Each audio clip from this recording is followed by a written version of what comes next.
Good morning students, कैसे हैं आप सब।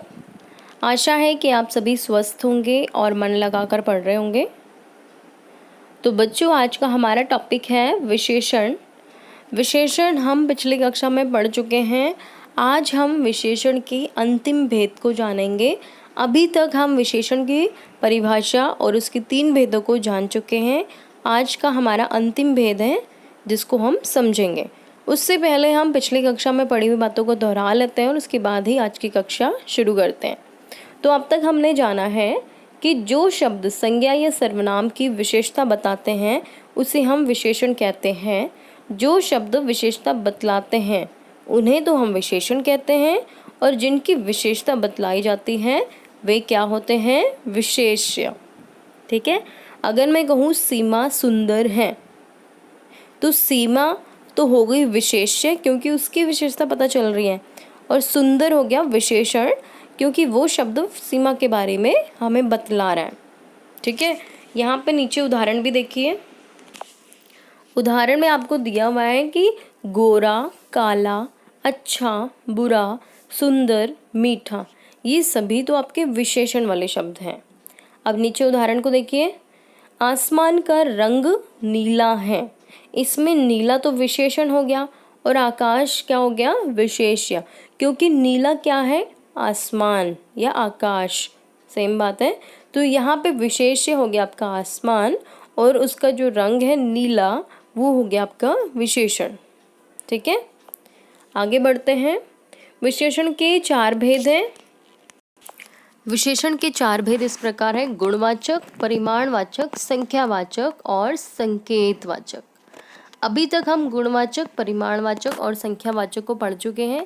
आज हम पढ़ेंगे संकेतवाचक या फिर सार्वनामिक विशेषण। तो चलिए शुरू करते हैं।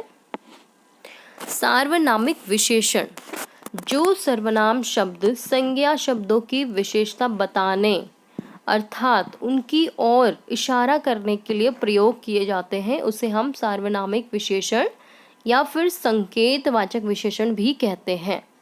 संकेत, आप इतना याद रखना कि संकेतवाचक विशेषण में संकेत करते हैं, उनकी ओर इशारा करते हैं। उदाहरण के लिए देखिए, यह लड़का कल कक्षा में आया था। तो इस वाक्य में लड़का आपका कोई वो नहीं है क्योंकि हम सार्वनामिक और संकेतवाचक को पढ़ रहे हैं। यह को देखेंगे हम, यह लड़का, लड़का कौन, यह लड़का, यहाँ पे उसकी ओर इशारा किया जा रहा है, उसकी ओर संकेत किया जा रहा है। तो यह शब्द आपका सार्वनामिक या फिर संकेतवाचक विशेषण होगा। कुछ अन्य उदाहरण भी देखिए। वह आदमी व्यवहार से कुशल है। तो इसमें हम कुछ शब्द हैं जिसकी वजह से हम, जिसकी आधार पे हम उसकी ओर इशारा कर रहे हैं, वह है वह आदमी व्यवहार से कुशल है। कौन छात्र मेरा काम करेगा। तो यहाँ पे आपका जो जिसकी ओर इशारा किया जा रहा है वो है कौन। ठीक है। तो यानी कि उपयुक्त वाक्य में वह और कौन शब्द सार्वनामिक विशेषण है। अब देखिए, मैंने आपको पिछली बार ही पढ़ाया था सर्वनाम, तो उसमें हमने सर्वनाम के 6 भेदों के बारे में जाना था। उसमें से पुरुषवाचक और निजवाचक सर्वनामों को छोड़कर बाकी सभी सर्वनाम संज्ञा के साथ प्रयोग होकर सार्वनामिक विशेषण बन जाते हैं। अब देखिए, यहाँ पे आपने एक चीज़ नोटिस नहीं करी कि यहाँ पे आपका संज्ञा भी आ रहा है, संज्ञा के साथ आप सोचेंगे वह तो सर्वनाम भी होता है, पर संज्ञा के साथ सर्वनाम कभी आता है, नहीं आता। तो ये संज्ञा के साथ जो आपका ये शब्द आ रहा है वो है संकेत देने के लिए, उसकी ओर इशारा करने के लिए, इस संज्ञा शब्द की ओर इशारा करने के लिए, इसीलिए इसको हम संकेतवाचक सार्वनामिक विशेषण कहते हैं। ठीक है।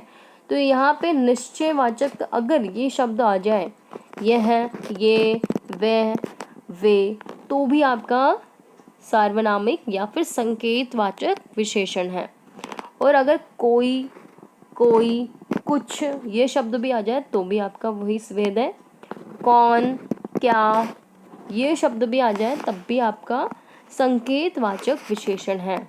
और अगर ये आ जाए जो, तो ये अगर आपके ऐसे शब्द आ जाते हैं वाक्य में संज्ञा से पहले, संज्ञा की ओर इशारा करने के लिए, तो वो कहलाएगा आपका संकेतवाचक विशेषण।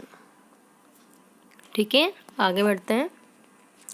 अब देखिए, विशेषण की भी कुछ अवस्थाएं होती हैं। आपने जैसे इंग्लिश में पढ़ते हो आप स्मॉल, स्मॉलर, स्मॉलेस्ट, है ना, डिग्री होती है वो।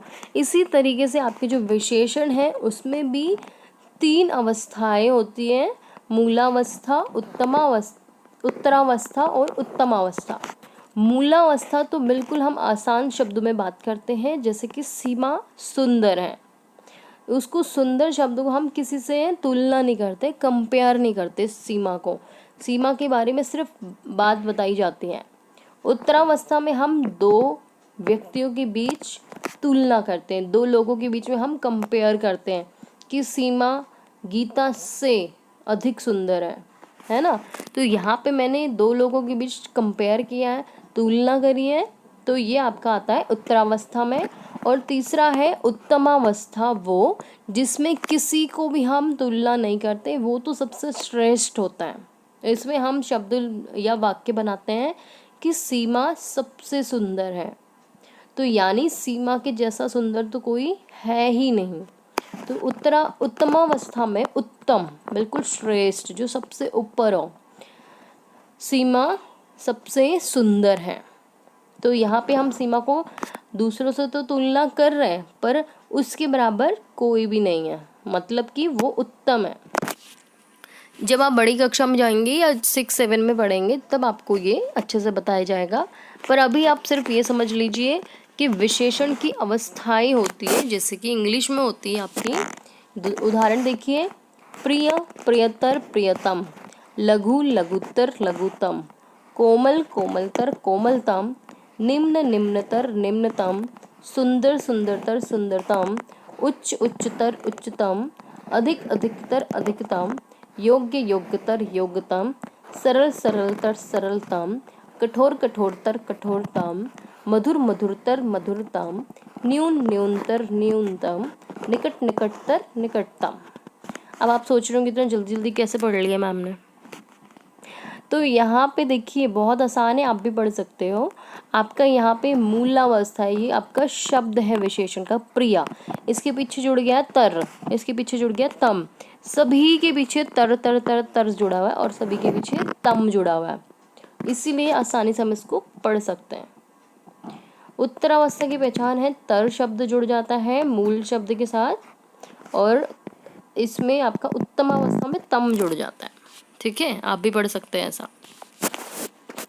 अब देखिए, अधिक और सबसे अधिक शब्दों का प्रयोग करके हम उत्तरावस्था और उत्तमावस्था के रूप को बना सकते हैं। जैसे कि अच्छी है तो अच्छी, अच्छितर, अच्छितम नहीं होगा, ये गलत हो जाएगा आपका। कुछ शब्द होते हैं जिनके आगे आपको अधिक या सबसे लगाना पड़ता है।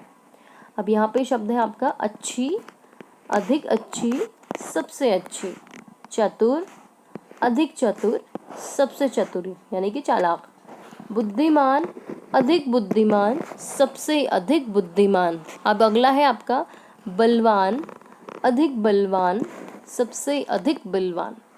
ठीक है, तो ऐसे कुछ शब्द होते हैं जिनमें आप तर और तम का प्रयोग नहीं कर सकते।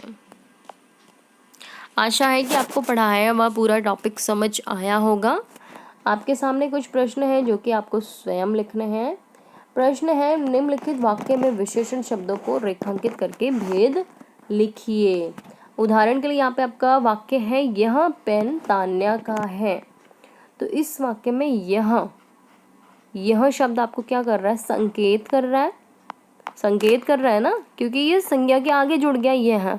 तो यह पेन तान्या का है, यानी कि ये हो गया आपका, यह तो आपका सर्व विशेषण हो गया, और आपका जो इसमें भेद है विशेषण का वो होगा संकेत वाचक या फिर सार्वनामिक विशेषण। तो इसी तरीके से आपको ये सभी प्रश्न करने हैं, कॉपी में लिखना है और याद करने हैं। अगली कक्षा में मिलेंगे हम नए टॉपिक के साथ, तब तक के लिए धन्यवाद।